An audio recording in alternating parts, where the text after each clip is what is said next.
You know, back in the summer of 22, I was just this quiet guy fixing up old Harleys in my shop out on the edge of Willow Creek, Wyoming, a little town tucked against the mountains where folks mostly kept to themselves, fishing in the creek or gossiping over coffee at the diner. I'd moved there after retiring from the U.S. Marshals, figuring I'd left all the chaos behind, the chases, the close calls, the nights staring down the barrel of some lowlife's grudge. But one crisp morning, cruising down Elm Street on my '78 Sportster, I spot this kid Emily Carter, maybe 15, balancing on her crutches at the bus stop, her auburn hair catching the sun like she was the only bright spot in a gray world. And these three punks, led by Dylan Hargrove, the mayor's spoiled brat, are circling her like wolves, knocking her bag to the ground, laughing that cruel teenage laugh that cuts deeper than any knife. I pulled up, killed the engine, and just stared those ice blue eyes of mine, the ones that had frozen hardened criminals in their tracks, locking on Dylan as he puffed up his chest in that varsity jacket, emblazoned with the Willow High Wolverines logo.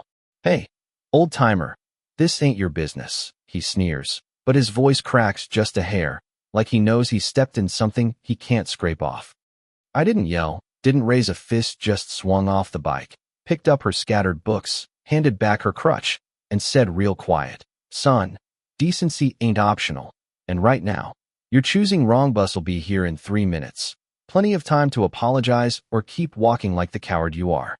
His buddies shifted, uncomfortable, and Dylan muttered something about his dad owning the town before they slunk off, casting those backward glances that screamed they weren't done, not by a long shot. And as I offered Emily a ride to school, her face lighting up with that mile-wide grin, I felt that old pull, the one that said retirement was just a word, and trouble had a way of finding me, whether I wanted it or not. Emily chattered the whole way about her dreams of becoming an engineer despite the accident that messed up her legs 2 years back in Denver, how her mom Rachel ran the new bookstore downtown, trying to start fresh after some bad times. I dropped her off, waved, and headed back to my Placia modest cabin on 5 acres sloping to the creek, workshop out back where I restored bikes, the air thick with grease and Creedence Clearwater Revival on the radio. But that encounter stuck with me, gnawing like an old wound, reminding me of the bullies I'd chased in my Marshall days, the ones who hid behind power or money. Later that week, I swung by Rachel's shop, Willow Words and Records, pretending to hunt for some Dylan vinyl, but really to check on things. Rachel, mid-30s, sharp eyes, that kind of beauty that's more about strength than looks, looks up from her ledger and smiles. "Looking for blowing in the wind? Or just browsing the locals?" We chatted easy, her mentioning the town's new mayor, Victor Slade, pushing this big resort development that's got folks divided, some excited for jobs, others worried it'd swallow the soul of Willow Creek, turn it into another tourist trap. But Slade wasn't just ambitious. He had that slick charm masking something darker, like the way he'd stroll into Rachel's store with his entourage, 2 burly guys in suits, ex-military by their stance, eyes scanning like they owned the place, and lay out this glossy brochure for the Willow Shores Resort, prime spot, including her building. "Rachel, this is progress," he'd say, teeth flashing 2 white. "Your shop could be front and center in the new promenade decline now. And well, opportunities have a way of slipping away." She pushed it back, voice steady but edged. "I've built something here, Mayor, and it's not for sale, not to you or your Eastern Horizons backers." He leaned in, that smile turning cold. "Fresh starts are fragile, especially when the past comes knocking." "Give my best to Emily. Heard she's had a rough go with the kids at school." I was there, flipping through albums, and caught the whole thing, his threat hanging like smoke, her knuckles white on the counter. And as he left, I paid for my records, met her eyes. Those aren't businessmen, they're muscle, seen their type before. She sized me up. "And what type are you, Jack Harlan? Not just a bike fixer, I bet." I shrugged. "Everyone's got history, some of us just bury it deeper." That night, staring at my old Marshall badge in the locked drawer, next to the notebook of cases, the one that haunted me most, the '94 botched raid on Elias Voss and his Steel Vipers gang, where we lost 2 good men, Voss vanishing like smoke, officially dead, but I never bought it. Pieces started clicking. A call from my old buddy, Colonel Luke Ramsey, head of the Eagles of Freedom, a biker club of vets and ex-cops doing charity runs, but ready for more when needed, confirmed it. "Jack, Eastern Horizons? That's Voss's new front money laundering through resorts, drugs via marinas, and Slade's his puppet, old Viper lawyer from way back. Revenge, too. Voss knew I was here, the guy who'd almost nailed him, turning Willow Creek into his playground to settle scores. Inner turmoil hit hard. I'd come for peace, but seeing Emily bullied, Rachel threatened, it stirred that fire. I couldn't sit idle, not when innocents were in the crosshairs. Things escalated quick. Emily came by my shop on her crutches, eyes fierce. Teach me to handle Dylan and his crew. For real, not just rides. I hesitated, but her spirit, that engineer brain spotting my badge on the wall, grilling me about Voss like a mini detective, won me over. Awareness first, I told her. Position yourself smart back to a wall. Eyes on approaches reduces their options. Rachel okayed it, reluctantly, after I fixed her busted window from a late-night brick with a note. Sell or regret.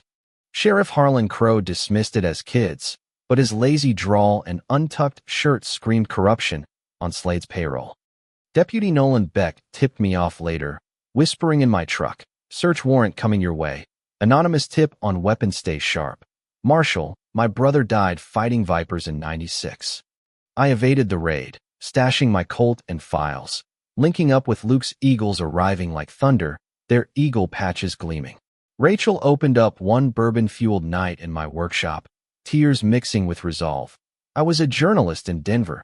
Digging into Voss's old outfit got too close, documents proving the laundering and that SUV ran us off the road, crippling Emily to shut me up. We pulled our past her intel, my enforcement know-how, planning to hit Voss's big shipment at the Creek Marina, under resort cover.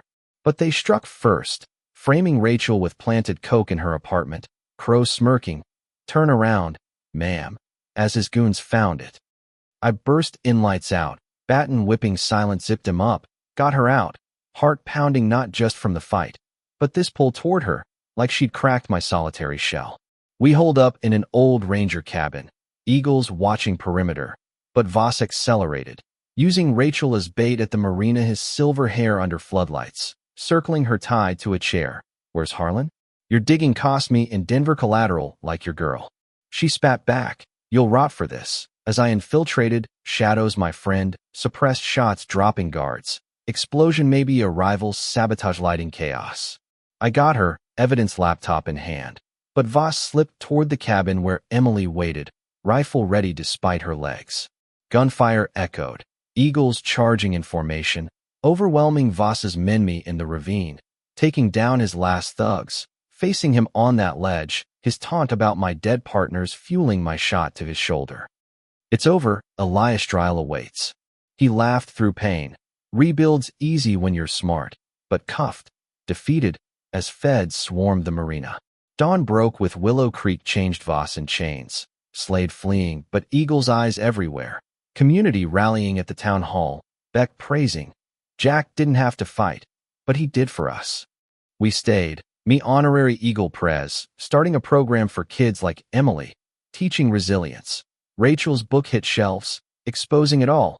Emily walked with one crutch now, leading junior rides. But a year on, spotting a black SUV creeping through town, Slade watching bitter. I wonder if justice ever fully closes the book, or if grudges linger like shadows. What do you think? Does taking down the big bad fix everything, or just stir new troubles? Drop a comment, share your take on community fights, right and wrong, hit like if this hit home. Subscribe for more real tales that twist like mountain roads.